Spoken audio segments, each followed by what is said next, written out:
Hi guys, আজকে আমরা ময়নাটে গিয়েছিলাম। ময়না থেকে একটি কাঠের একটি ডলফিন কিনে এনেছি। এই যে সুন্দর একটি কিউট ডলফিন।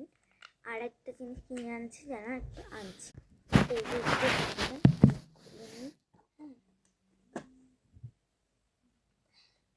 এই যে হারিকেনটা, এই যে জ্বলছে সুন্দর।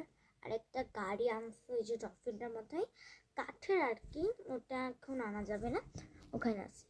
আর আমি একটি স্লাইম এনেছি, এই দেখেন পিঙ্কিশ কালার। 50 টাকা নিয়েছে, ঠকিয়ে দিয়েছে। চলো এটা বের করে দেখি, চলো খোলা যাক। ও মাই গড, ঝিকিমিকি আছে ভিতরে।